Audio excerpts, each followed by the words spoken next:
অলোকপুর গ্রামে পরমা নামের একটি মেয়ে বাস করত।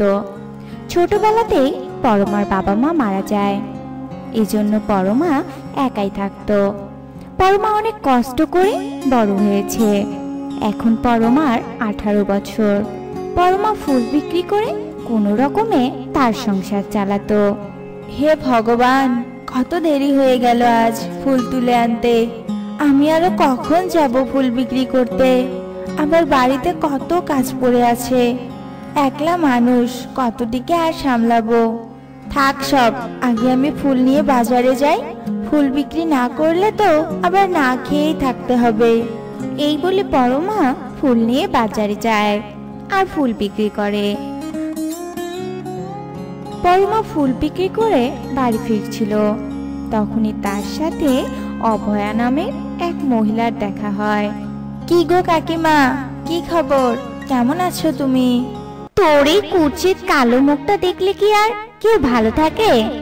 আচ্ছা, বাজারে তো কত ফর্সা হওয়ার ক্রিম পাওয়া যায়, সেগুলো মেখেও তো একটু ফর্সা হতে পারিস। থাক না কাকিমা সেসব কথা, আমি এভাবেই ঠিক আছি। তুমি অত ভেবো না গো।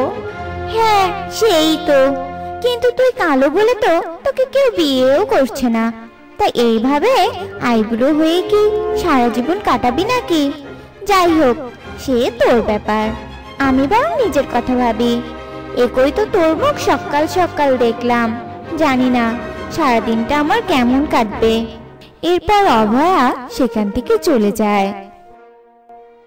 আমি বুঝি না বাবু, মানুষ কেন যে আমার বিয়ে নিয়ে এত কথা শোনাতে আসে।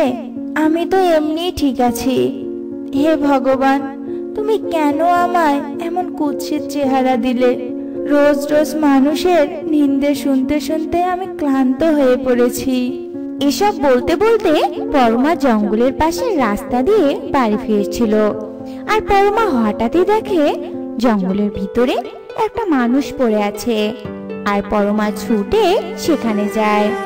এ কি, ইনি তো আমাদের মোড়ল মশাইয়ের ছেলে।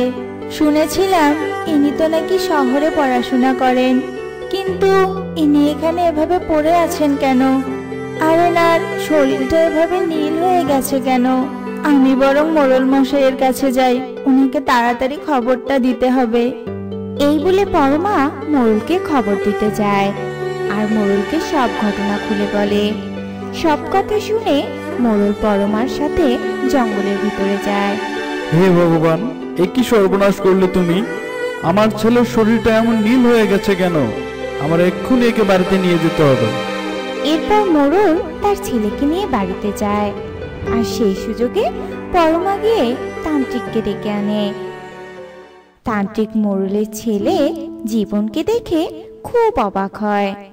এ কি, এ আমি কি দেখছি? মোড়ল মশাই, আপনার ছেলেকে তো কালসাপ কেটেছে, আর তাই আপনার ছেলের শরীর এমন নীল হয়ে গেছে।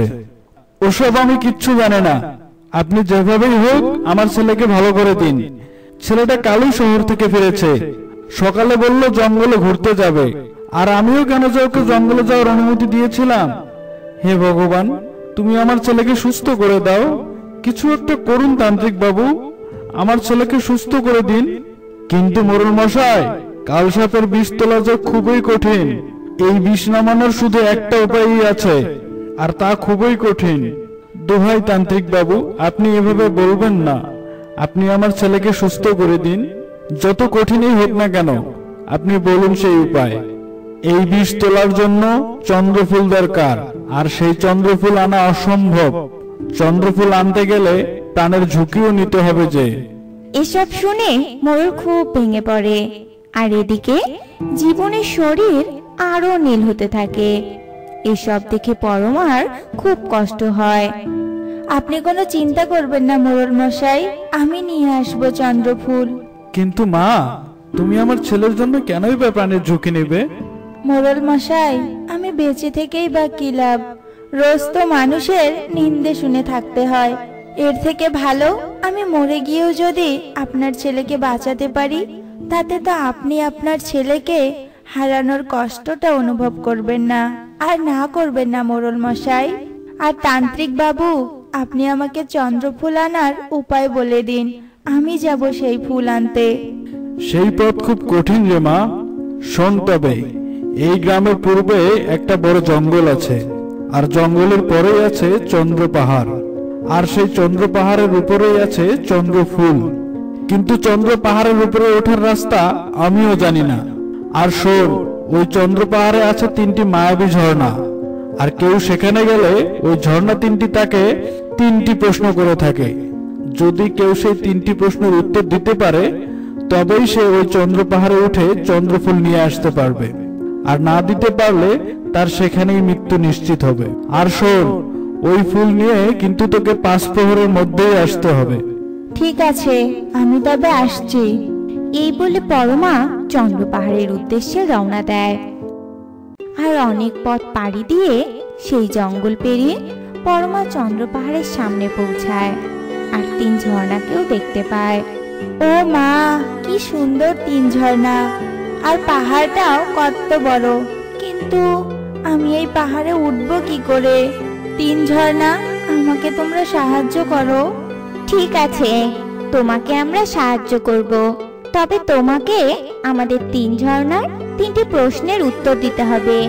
তবে হ্যাঁ, ভুল উত্তর দিলে কিন্তু তোমার মৃত্যু হবে। ঠিক আছে, আমি রাজি। তোমরা প্রশ্ন করো।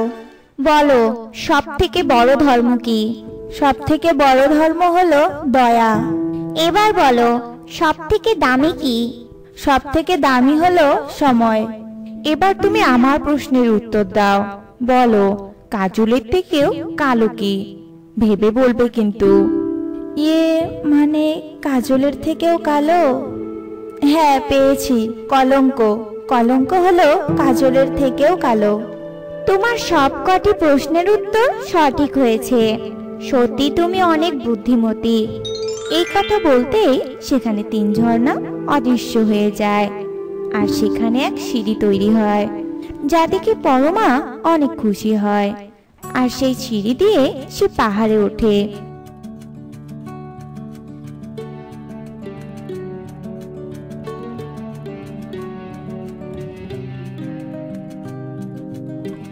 আর সেখানে পরমা চন্দ্রফুল দেখতে পায়, আর সেই চন্দ্রফুল নিয়ে সে মোরলের বাড়িতে ফিরে যায়।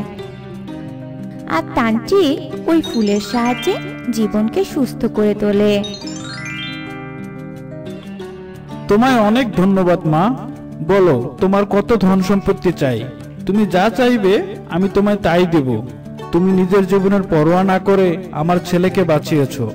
না মোড়ল মশাই, আমার কিচ্ছু চাই না। ধন সম্পদ দিয়ে আমি কি করব? আপনার ছেলে সুস্থ হয়েছে, এতেই আমি খুশি। এই বলে পরমা চলে যেতে থাকে। তখনই জীবন বলে ওঠে, দাঁড়াও তুমি। বাবা, আমি ওকে বিয়ে করতে চাই। ও অনেক ভালো ও পরোপকারী। ওকে আমার অনেক পছন্দ হয়েছে বাবা। ঠিক আছে বাবা, তুই যা চাইবি তাই হবে।